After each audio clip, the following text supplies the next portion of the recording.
Assalamualaikum warahmatullahi wabarakatuh. Halo semua, di video kali ini kita akan membahas tentang sistem informasi, organisasi, dan strategi. Tak kenal maka tak sayang, itu yang diucapkan pepatah. Maka dari itu, perkenalkan kami dari kelompok 10 dengan tim Rahmat Buzandi, Aulia Swastika Dewi, Muhammad Faisal Afandi, dan Abdul Kholis. Organisasi dan sistem informasi, ya keduanya saling berpengaruh satu sama lain. Sistem dibangun oleh manajer dalam upaya melayani kepentingan perusahaan. Sebagai seorang manajer, kita dapat memutuskan sistem seperti apa yang perlu dibuat, kemudian apa yang akan dikerjakan oleh sistem tersebut, dan bagaimana sistem tersebut diimplementasikan. Mungkin kita tidak akan terlalu memperhatikan konsekuensi dari keputusan tersebut, tetapi pada umumnya perubahan yang terjadi pada suatu entitas bisnis yaitu dikarenakan terdapatnya investasi pada bidang teknologi, di mana teknologi ini sendiri dari tahun ke tahun selalu mengalami perubahan. Organisasi dan teknologi informasi akan selalu memiliki keterkaitan melalui faktor-faktor yang menjembataninya.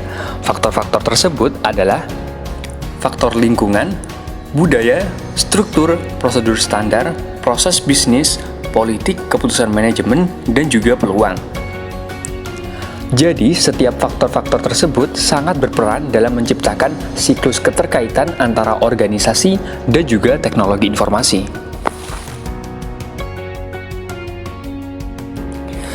Dan kemudian, apa itu organisasi? Di sini terdapat dua jenis definisi organisasi. Yang pertama definisi secara teknis dan yang kedua definisi secara keperilakuan. Dari definisi secara teknis, organisasi adalah struktur sosial yang stabil, formal, yang mengambil sumber daya dari lingkungan dan memprosesnya untuk menghasilkan output. Jadi organisasi perlu memiliki struktur sosial dan dari lingkungannya mereka menyerap sumber daya untuk menghasilkan output mereka. Sedangkan definisi secara keperilakuan, organisasi adalah sekumpulan hak, kewajiban, dan tanggung jawab yang perlu diseimbangkan sepanjang waktu melalui konflik dan resolusi konflik. Jadi, organisasi itu terdiri dari hak, kewajiban, dan tanggung jawab untuk tujuan organisasi. Maka, berbagai komponen tersebut perlu diseimbangkan sepanjang waktu melalui adanya konflik dan resolusi konflik atau pemecahan masalah. Dalam definisi teknis, modal dan tenaga kerja merupakan faktor produksi utama dalam perusahaan yang disediakan oleh lingkungan dan diubah oleh perusahaan melalui proses produksi untuk menjadi barang dan juga jasa. Nah, barang dan jasa itu sendiri merupakan output dari lingkungan yang berikan sumber daya berupa modal dan tenaga kerja sebagai input dalam proses feedback tersebut. Sedangkan dalam sudut pandang perilaku, organisasi menekankan hubungan kelompok, nilai, serta struktur. Jadi, komponen tersebut merupakan inti dari sebuah organisasi yang harus ada untuk menciptakan outputnya. Kemudian terdapat karakteristik organisasi. Yang pertama, terdapat struktur organisasi. Setiap organisasi pasti memiliki susunan bentuk atau struktur. Seperti yang sering kita temui dalam organisasi bisnis, seringkali prosesnya mencerminkan struktur yang ada pada organisasi bisnis tersebut. Hal ini menunjukkan bahwa terdapat rancangan sistem yang berhubungan terhadap strukturnya. Yang kedua, ada rutinitas dan proses bisnis. Rutinitas dalam suatu organisasi biasanya disebut Standar Operational Procedure atau SOP, yang merupakan peraturan yang tepat, praktis, yang telah dikembangkan sesuai dengan semua situasi yang diharapkan. Dari mempelajari hal ini, maka proses bisnis atau organisasi akan lebih produktif dan efisien. Yang ketiga, terdapat politik organisasi. Orang-orang dalam suatu organisasi pastilah menempati posisi yang berbeda-beda. Akibatnya, mereka memiliki sudut pandang yang berbeda-beda dari berbagai persoalan organisasi. Hal ini menjadi masalah bagi karyawan dan manajer yang menyebabkan persoalan seperti sumber daya, persaingan, dan konflik-konflik lainnya. Yang keempat, yaitu budaya organisasi. Seluruh organisasi memiliki akar yang tak tergoyahkan, asumsi-asumsi yang tidak dipertanyakan lagi oleh para anggotanya dalam mendefinisikan tujuan mereka. Dan yang terakhir terdapat lingkungan organisasi. Organisasi berada di lingkungan tempat mereka memperoleh sumber daya dan mempunyai hasil akhir berupa barang atau jasa. Organisasi dan lingkungan memiliki hubungan timbal balik, di mana organisasi terbuka serta bergantung pada lingkungan dan kondisi sosial. Dan organisasi juga mempengaruhi lingkungannya. Sebagai contoh, organisasi bisnis bekerja sama dengan organisasi bisnis lain untuk membuat strategi mempengaruhi pelanggan untuk menerima produknya.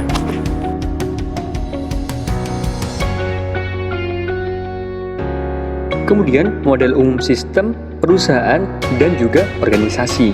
Yang pertama ada aliran sumber daya fisik, di mana sumber daya fisik sebuah perusahaan meliputi pegawai, bahan baku, mesin, dan uang.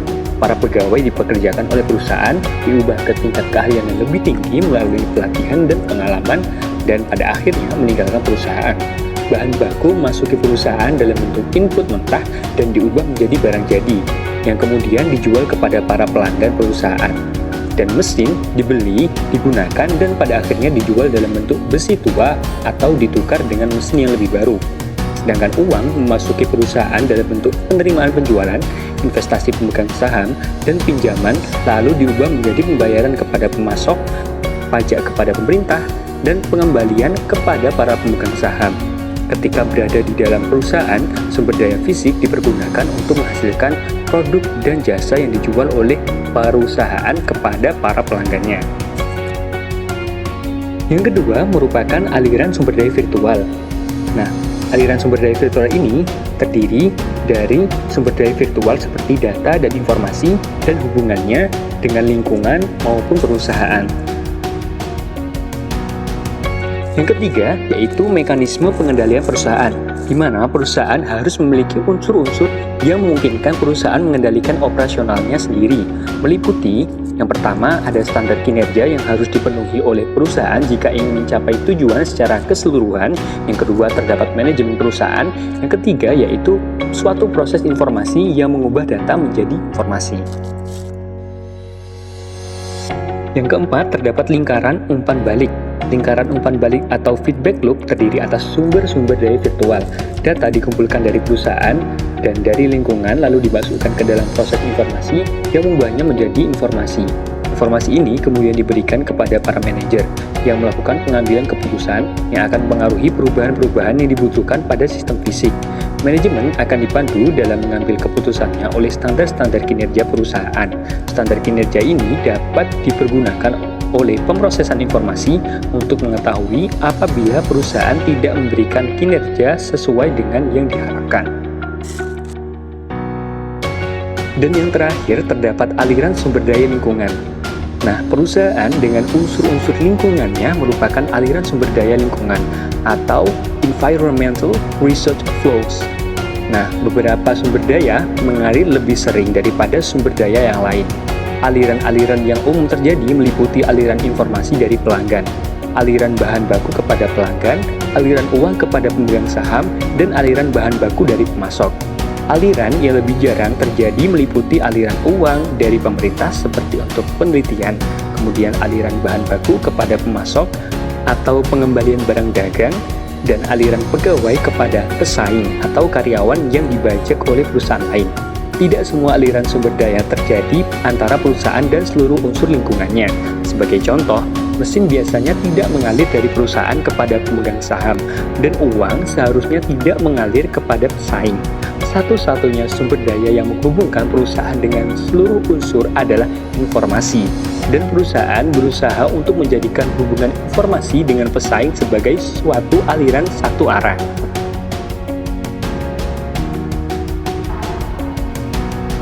Untuk pembahasan selanjutnya, kita mulai membahas mengenai suatu dampak sistem informasi terhadap organisasi dan perusahaan. Seperti yang kita ketahui, bahwasanya sistem informasi itu sudah berkembang pesat di zaman kita sekarang. Bahkan setiap golongan itu hampir menggunakan sistem informasi dalam kehidupannya. Contohnya seperti handphone, contoh kecilnya.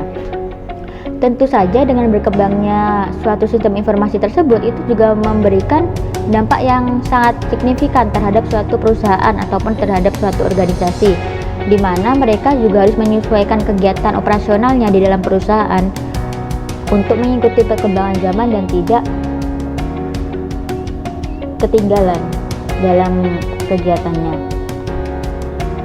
Suatu perusahaan atau organisasi harus dapat memanfaatkan adanya suatu sistem informasi dengan sebaik-baiknya agar mereka dapat membuka peluang bagi perusahaannya.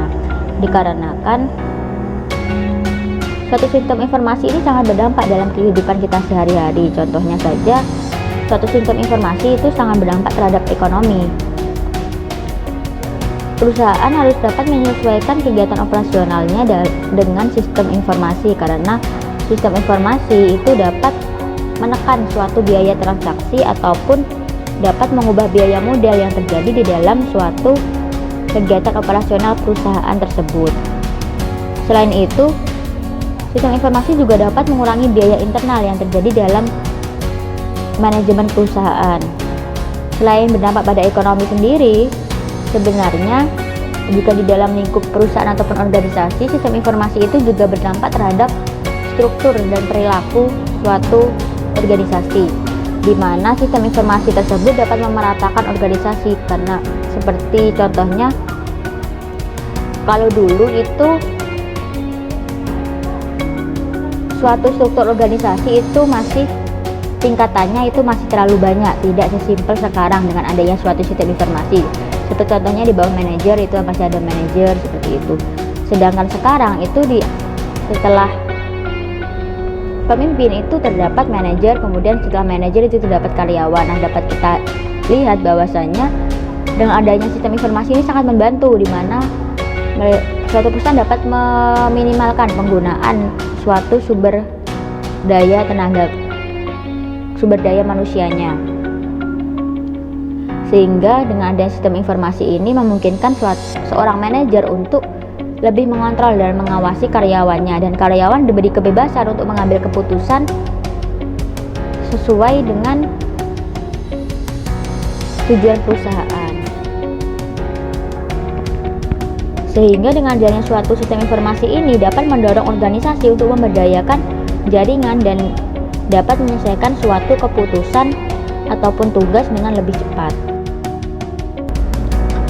Kemudian untuk slide selanjutnya kita mulai membahas mengenai faktor utama organisasi dalam menentukan sistem baru.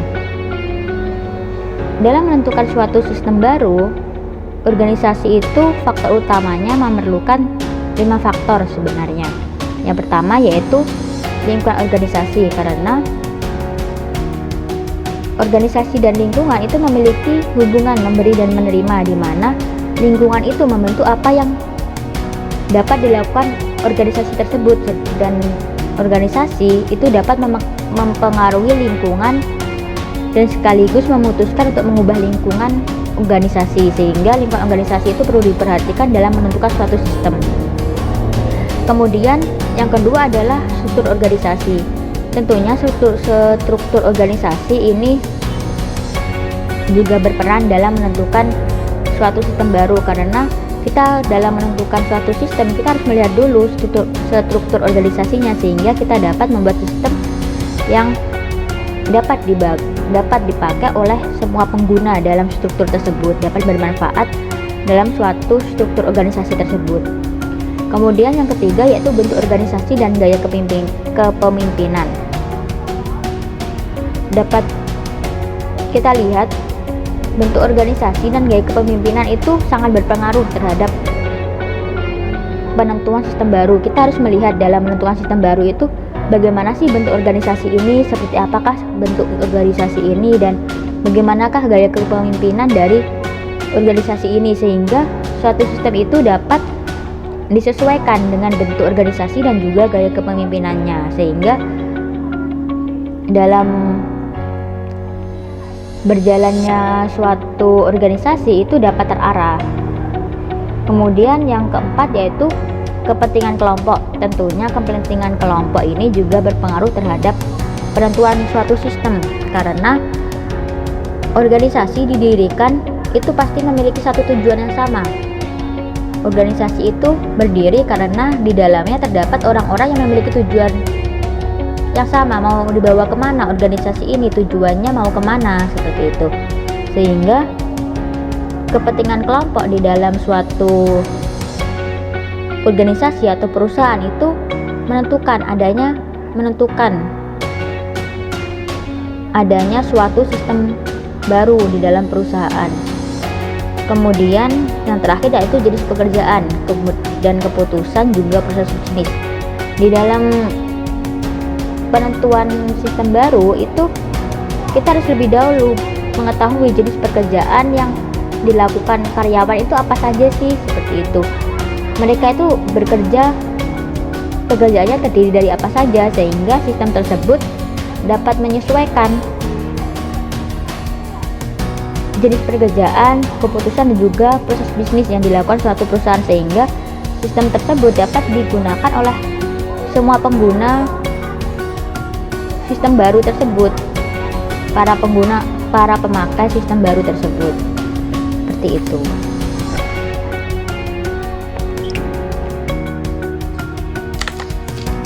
Materi selanjutnya adalah keunggulan kompetitif.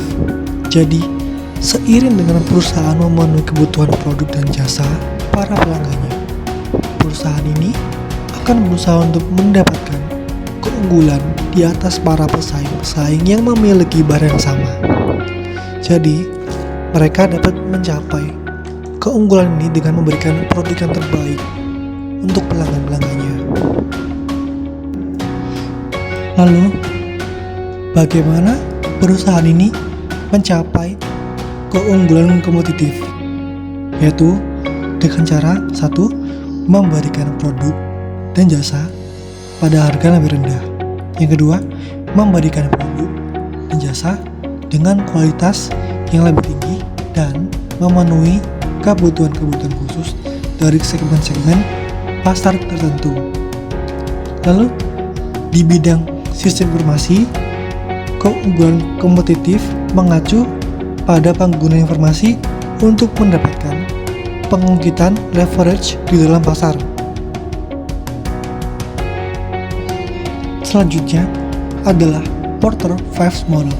Jadi, ini terdiri dari pertama, the threats of new entrants into an industry and its market, yaitu hambatan bagi pendatang baru.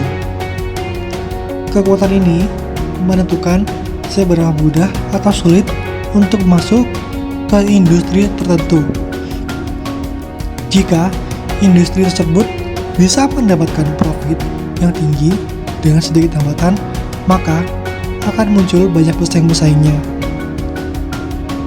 Semakin banyak perusahaan persaingan, maka laba atau profit yang didapatkan akan semakin menurun. Sebaliknya, semakin tinggi yang pertama masuk bagi pendatang baru, maka posisi perusahaan kita yang bergerak di industri tersebut akan semakin diuntungkan. Yang kedua adalah the bargaining power of suppliers atau daya tawar pemasok. Daya tawar pemasok yang kuat memungkinkan pemasok untuk menjual bahan baku pada harga yang tinggi ataupun menjual bahan baku yang berkualitas rendah kepada pembelinya. Dengan demikian, keuntungan perusahaan akan menjadi rendah karena memerlukan biaya yang tinggi untuk membeli bahan baku yang berkualitas bagus tertinggi.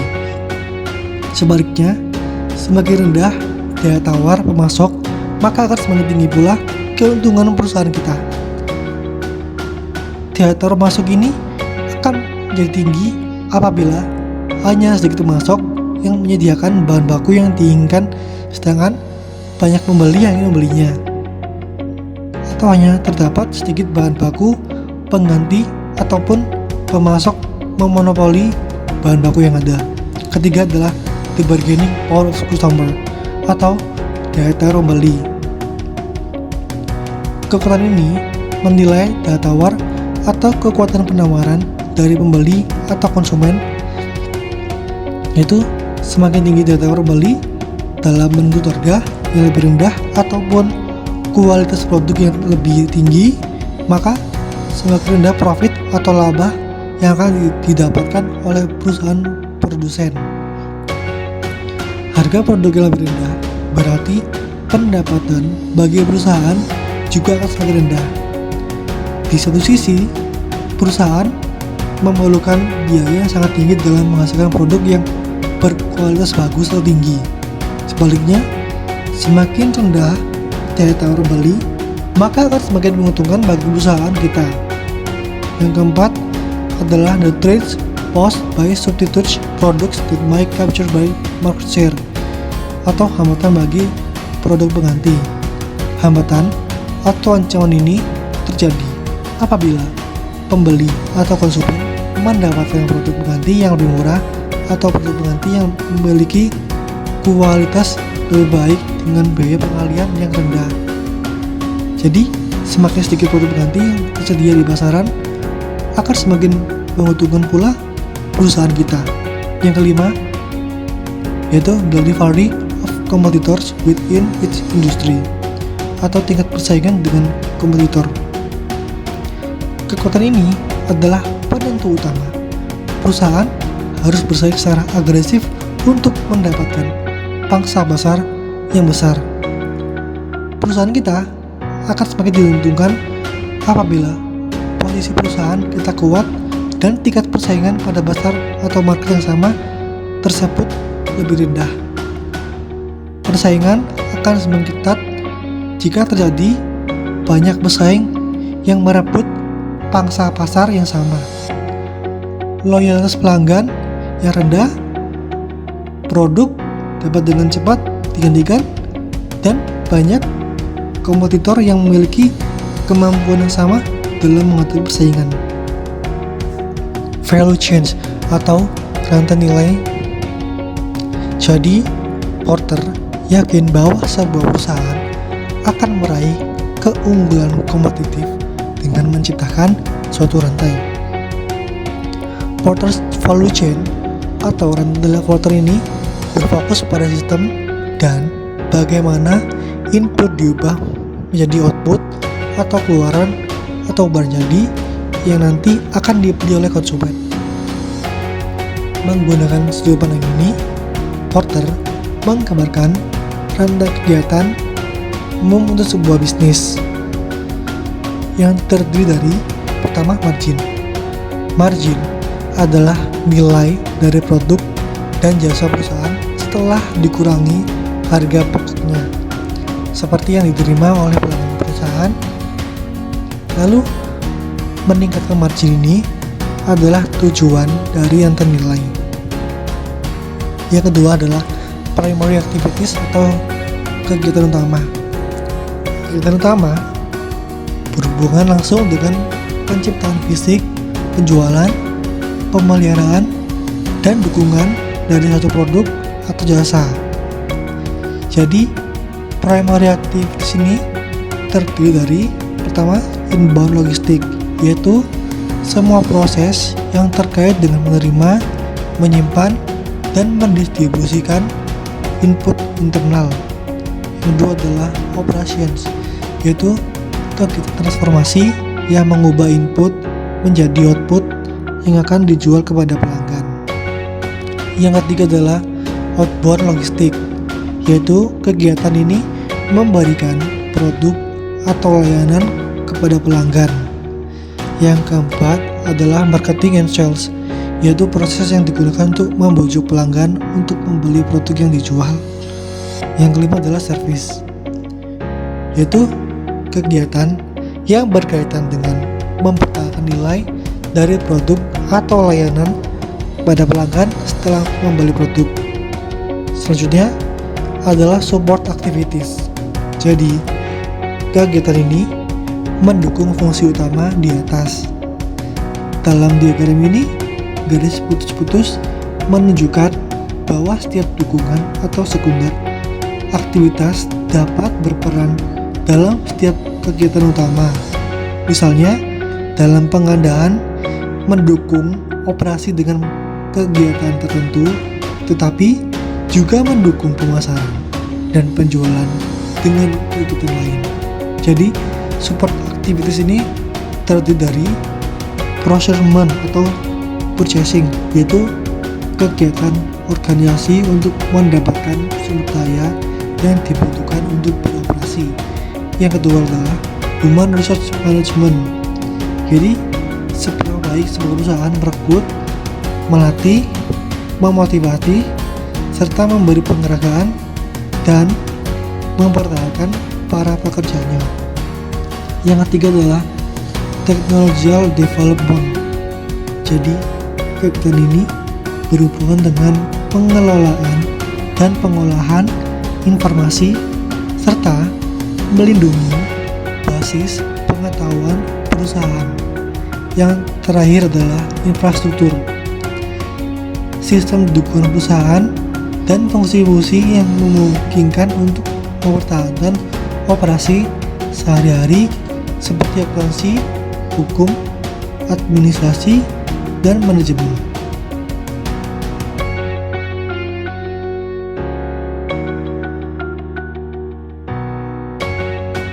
Penggunaan teknologi informasi sebagai keuntungan strategis, yaitu teknologi informasi bisa dimanfaatkan oleh organisasi dengan berbagai cara. Misalnya, perusahaan dapat memilih untuk menggunakan sistem informasi secara strategis, atau mungkin organisasi menggunakan IT untuk mendukung operasi sehari-hari yang efisien. Perusahaan virtual disebut juga dengan perusahaan virtual atau organisasi virtual adalah organisasi yang menggunakan teknologi informasi untuk menghubungkan orang, organisasi, aset, dan ide. Strategi perusahaan virtual yaitu ada 6. Yang pertama itu berbagai infrastruktur dan risiko dengan mitra aliansi. Yang kedua itu hubungkan kompetensi inti pelengkap.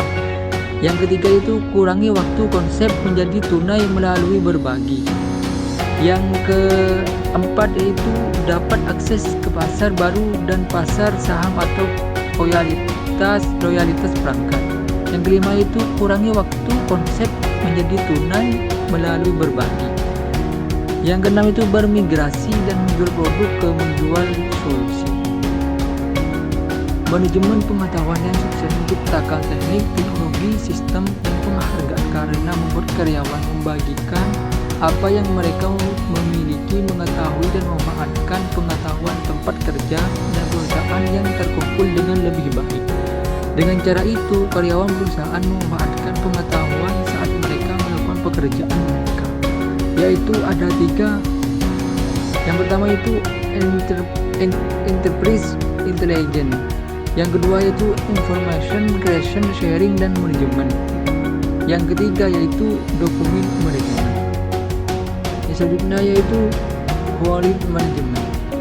Saat ini banyak perusahaan hanya dapat menggelar keunggulan kompetitif hanya jika perusahaan tersebut bergerak di bidang pencipta pengetahuan atau organisasi pembelajaran,